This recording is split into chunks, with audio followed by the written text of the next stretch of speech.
అందరికీ నమస్తే అండి. ఏ కోర్ట్ నుండి, ఎక్కడ నుండి నోటీసొచ్చినా కంగారు లేకుండా ఉండాలంటే, అవగాహన ఉంటే మనం సేఫ్ సైడ్‌గా ఉంటాం. ఆ అవగాహన అనేటటువంటిది ఈ వీడియోలో చూద్దాం.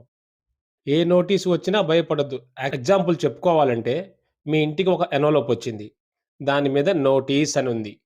పోలీస్ స్టేషన్ నుంచా, కోర్ట్ నుంచా, లేతే బ్యాంక్ నుంచా, లాయర్ గారి ఆఫీస్ నుంచా, ఇలా ఏంటి అని మనం చాలామంది భయపడుతుంటారు. అయితే అలా కాకుండా ఇది అరెస్ట్ నోటీసా? కేస్ వేశారా? ఇప్పుడే కోర్ట్‌కి వెళ్ళాలా? ఇలాంటి సందేహాలన్నీ వస్తాయి. ఇవన్నీ తెలియాలంటే ఈ వీడియోలో ప్రతి నోటీసు నిజం కాదు. ప్రతి నోటీసు అరెస్ట్ కాదు. ప్రతి నోటీసు కేసు కాదు. కొన్ని నోటీసులు కేవలం సమాచారాన్ని మాత్రమే ఇస్తాయి. అందుకే ఈ వీడియోలో చెప్తున్నాను. అంటే సివిల్ నోటీస్ అంటే ఏంటి? క్రిమినల్ నోటీస్ అంటే ఏంటి? పోలీస్ నోటీస్ ఎలా ఉంటుంది? Bank notice. ఇవన్నీ క్లియర్‌గా మీకు అర్థమవుతాయి.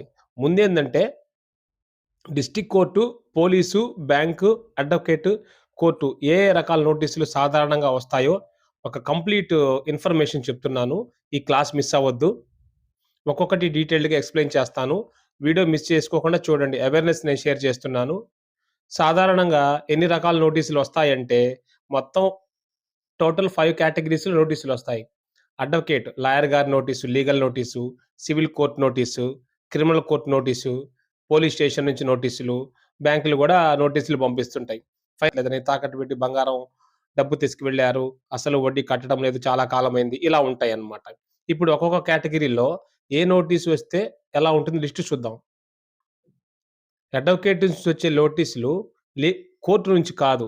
ఈ లాయర్ గారి నుంచి వస్తాయి. కామన్‌గా ఏంది లీగల్ నోటీస్ అంటే మనీ రికవరీ గాని, డైవోర్స్ లీగల్ నోటీసు, ఆస్తి వివాదాలు, కన్స్యూమర్ కంప్లెయింట్స్, చెక్ బౌన్స్ అంటే సెక్షన్ 138 ఎన్ఐ యాక్ట్. ఇది జస్ట్ ఏంటంటే వార్నింగ్ టైప్ నోటీస్ అన్నమాట. కోర్ట్‌కెళ్ళే ముందు మీకు ఈ ఛాన్స్ ఇస్తున్నాము. మీరు క్లియర్ చేసుకోండి అని. కాబట్టి దీని గురించి మనం కంగారు పడాల్సిన అవసరం లేదు. తర్వాత కేటగరీలో సివిల్ కోర్ట్ నోటీసెస్ అంటే డిస్ట్రిక్ట్ కోర్ట్ నుంచి వస్తుంటాయి కామన్‌గా. ఇది సూట్ సమన్స్ ప్లెయింట్ వేశాక, interim application notices, return statement file చేసిన తర్వాత నోటీస్ వస్తుందనమాట. Evidence notices, cross examination notices, final argument notices, executive petition ఇట్లా వస్తుంటాయి. అయితే క్రిమినల్ నోటీసెస్ కొంచెం దీనికి డిఫరెంట్‌గా ఉంటాయన్నమాట. అంటే చాలామంది క్రిమినల్ నోటీస్ రాంగానే పోలీస్ నోటీస్ వచ్చిందని భయపడతారు. అట్లాగేమీ లేదు. బిఎన్ఎస్ ప్రకారం కూడా లా ప్రకారము సెక్షన్ 41 బిఎన్ఎస్ఎస్ నోటీస్ అంటే ఇది అరెస్ట్ కాదు. జస్ట్ ఇన్వెస్టిగేషన్ పిలవటం అన్నమాట ఈ నోటీసు. సీరియస్ అఫెన్సెస్‌లో ఇమ్మీడియేట్ అరెస్ట్ అవసరం లేకపోతేనే ఇవ్వడం జరుగుతుంది.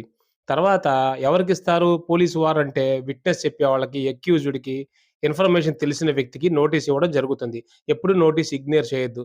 అంటే చార్జ్ షీట్ కంప్లీట్ అయిన తర్వాత పోలీస్ వారు కేస్ ఫైనల్‌గా చేయాలి కాబట్టి చార్జ్ షీట్ నోటీస్ ఇస్తారు. అంతే గాకుండా బెయిలబుల్ వాటికి గూడా నోటీస్ ఇస్తారు. బెయిల్ ఆటోమేటిక్ కాదు. అది కోర్ట్ వారి యొక్క పరిస్థితిని బట్టి ఆధారపడి ఉంటుంది. అంటే పోలీసు వారు notice for enquiry, notice for investigation అట్లా ఇవ్వడం జరుగుతుంది. ఇక ముఖ్యమైనది బ్యాంక్ నోటీసెస్, ఫైనాన్షియల్ నోటీసెస్. కామన్‌గా అవి ఎందుకిస్తాయంటే లోన్ డిఫాల్ట్ రిమైండర్ నోటీస్ అంటే లోన్ కట్టకపోతే గుర్తు చేయడానికి నోటీస్ ఇస్తాయి. డిమాండ్ నోటీస్ అన్నమాట. పొజెషన్ నోటీస్, చెక్ బౌన్స్ అయినప్పుడు గూడా నోటీస్ ఇస్తుంటాయి. ఇంటిమేట్ చేస్తుంటారు. నోటీస్ ఎందుకొస్తుంది? ఎప్పుడొస్తుంది? భయపడాలా? ఇగ్నోర్ చేయాలా? అంటే నోటీస్ ఎప్పుడు కూడా ఇగ్నోర్ చేయవద్దు. ఎన్వలప్ వచ్చిన తర్వాత ఓపెన్ చేసి చూసి ఇందులో ఏముంది తెలుసుకోవాలి. ఒకవేళ అర్థం గాని పక్షంలో మీకు తెలిసిన దగ్గర లాయర్ గారికి చూపించి సార్ ఇదేంటి? ఏం చేద్దాం? అని ఒక సలహా తీసుకొని ముందుకు వేయాలి తప్ప అలా ఉండిపోవటం వల్ల మీకు ప్రాబ్లమ్స్ క్రియేట్ అవుతాయి.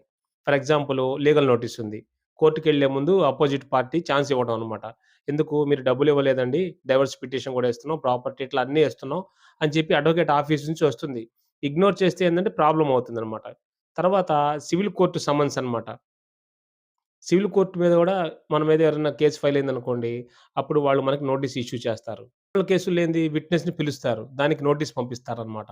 కీ లైన్‌లుగా మనం చెప్పుకోవాలి పాయింట్స్ అంటే, criminal court summons, civil, bank, financial offices, police నోటీసులిస్తారు. కాబట్టి ఇవన్నీ ఇగ్నోర్ చేయకుండా మనం తప్పనిసరిగా భయపడకుండా దానికి రెస్పాన్స్ అవ్వటం వల్ల మనం సేఫ్ సైడ్‌లో ఉండొచ్చనమాట. సో, మనము నోటీసులు ఏమేమొస్తాయి, వాటి యొక్క పరిస్థితులేంటి, ఎన్ని రకాలుంటాయని తెలియపరుచుకున్నాము. సింపుల్‌గా వివరించాను.